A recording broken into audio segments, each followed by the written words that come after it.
Can we get started? We're already a Yep. couple minutes past. Okay. Okay. Yep. Sorry, I didn't mean to.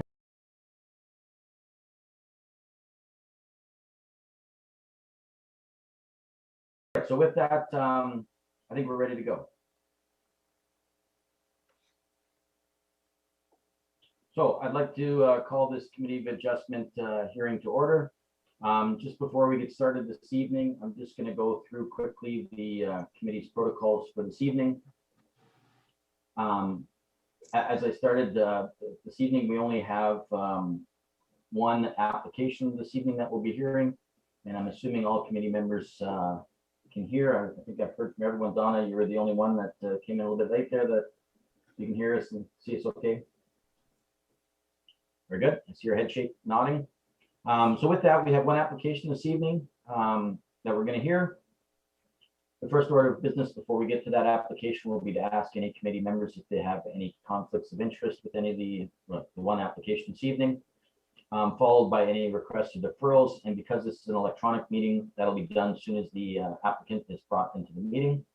The committee secretary will read out each application on the agenda this evening, provide a brief description of the application along with the staff recommendation, and include any additional correspondence that's been received since the writing of the staff report. The applicant or the agent for the applicant will be brought into the meeting. Again, we'll ask to make sure they want to hear the meeting or the application this evening, and we'll have an opportunity to provide any additional information or comments if they wish at that time. Members of the public who had pre-registered for the meeting will have the opportunity to ask the applicant any questions that they have. This evening, I believe that there was no public members that have asked to speak to the application this evening. Members of the public, if they were speaking, would have had an opportunity to come in and present any questions or comments they had in that time frame. I will add that if anyone is watching at home or online, that only notices of decision will be provided to those persons who leave their name and addresses with the Secretary Treasurer in the Planning Department, and they can contact Chris at chrisrome@portcolborne.ca or call and leave a voice message at 905-835-2900 extension 205, either immediately following the meeting or first thing in the morning. And only those people that have submitted that request will be provided a notice of decision.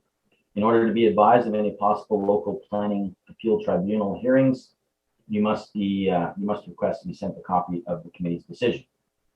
So with that, I will ask any members if they have any conflicts with the application this evening. Not seeing any. Dan, if we again, sorry, if we can sorry, just take a quick break. We're having some trouble with our internet in council chambers. So we're just going to take a 5-minute recess, if that's okay. Yeah. Do I have to go back and repeat anything when we start? No.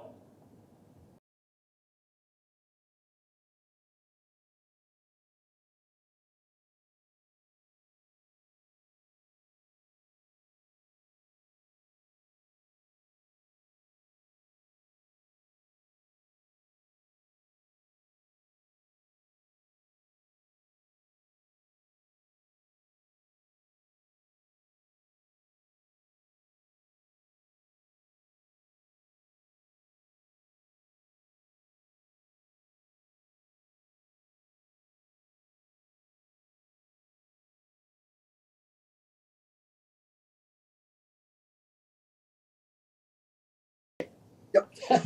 I'll mute again. Okay, Dan, do you just want me to start?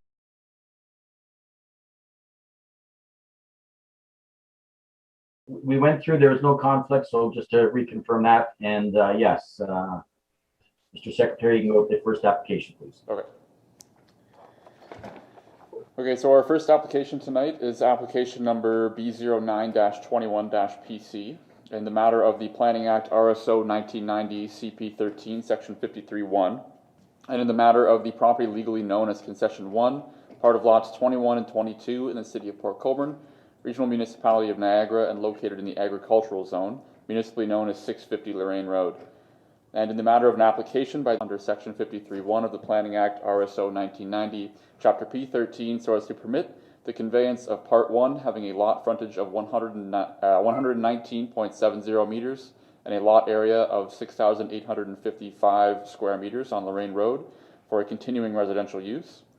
Part 2 will retain a lot frontage of 68.32 meters on Lorraine Road with a lot area of 13.83 hectares for a continuing agricultural use. Planning staff has reviewed the reference application and offered the following comments. Notice was circulated to the public and the required agencies on May 25th, and no correspondence has been received from the public and from the agencies.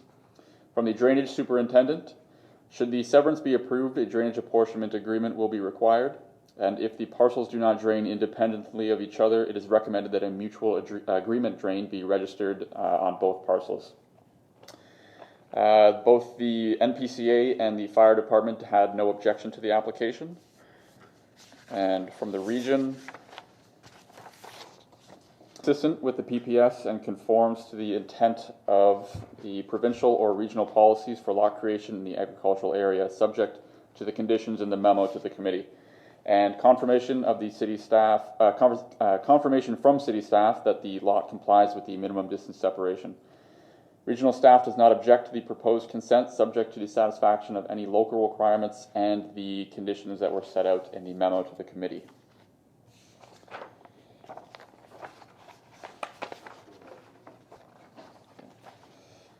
Planning staff recommends that consent application B09-21-PC be granted subject to the following conditions. 1, that a drainage apportionment agreement be completed by the city's drainage superintendent or by an approved engineer at the cost of the applicant. 2, that the applicant provides the secretary-treasurer with the deeds in triplicate for conveyance of the subject parcel with a registrable legal description of the subject parcel, together with a paper copy and electronic copy of the deposited reference plan, if applicable, for use in the issuance of the certificate of consent.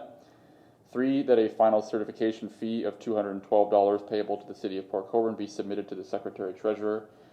4, approval of a zoning bylaw amendment for Part 1 to agricultural residential zone and for Part 2 to an agricultural purposes only zone.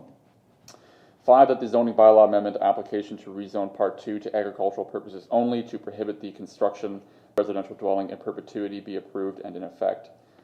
6, that a sewage system permit be obtained for a new septic system to service the dwelling on Part 1.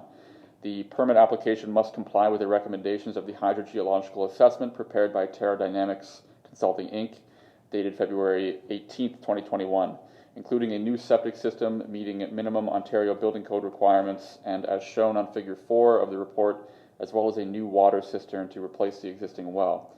The new septic system will need to be a minimum of 30 meters from the existing shallow well at 672 Lorraine Road, directly north. For the following reasons. Number 1, the application conforms to the provincial policy statement, the policies of the regional official plan, City of Port Colborne official plan, and will also comply with the provisions of zoning bylaw 6575/30/18 as amended.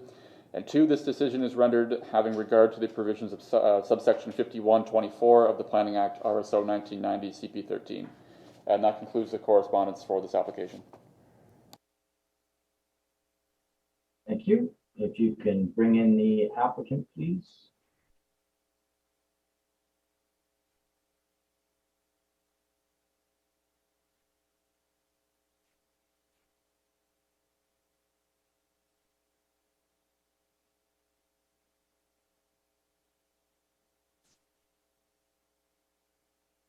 Good evening, Mr. Wilson. Good evening, Mr. Chairman. Is just before we get started, you don't wish to withdraw your application this evening or defer it? No, we are prepared to proceed. Very good. Is there anything further you'd like to add at this time? I don't think so. I thought Mr. Bankert was going to be in attendance, but I don't see him. Perhaps his video isn't working. Maybe he's Oh, I see another number coming into the meeting. Maybe that's coming in by phone.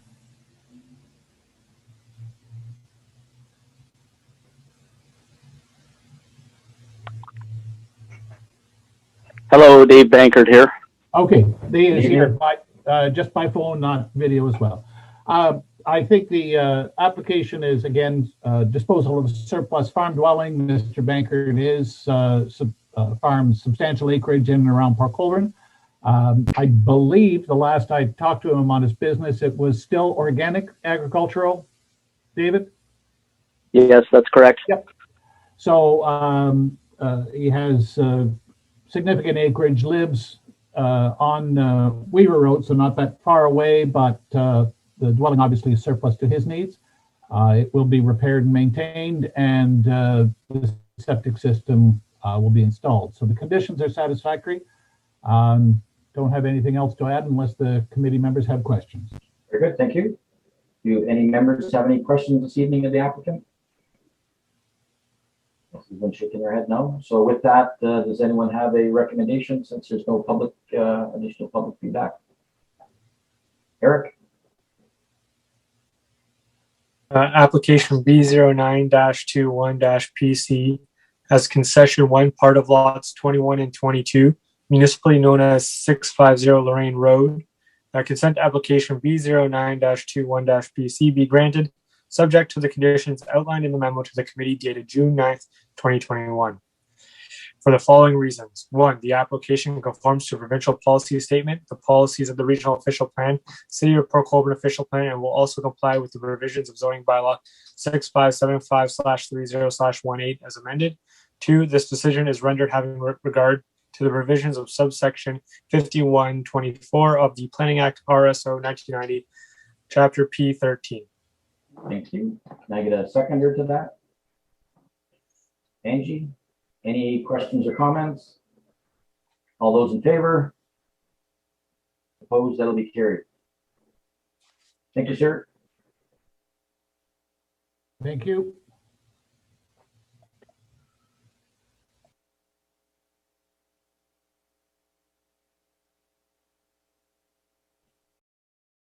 That one disposed of. Is there any other business? Gary, you can continue on if you like from where you left off with regards to the conference. I think, Mr. Chairman, I've basically said it all. We will have the tapes. We will petition for a refund or a partial refund. And I'm sure they will hopefully ultimately contact me. I'll recant my displeasure at how it was run. Very good. Anybody else have anything under other business? Can I get a mover and a seconder for the minutes of May 12th meeting that was attached to our minutes? Angie, Gary, any questions or comments? All those in favor? That'll be carried. So with that, we'll call for an adjournment of this meeting. And if once we go off live, if everyone can just stay on for a few minutes, just want to give you an update on some other information. Other than that, thanks everyone.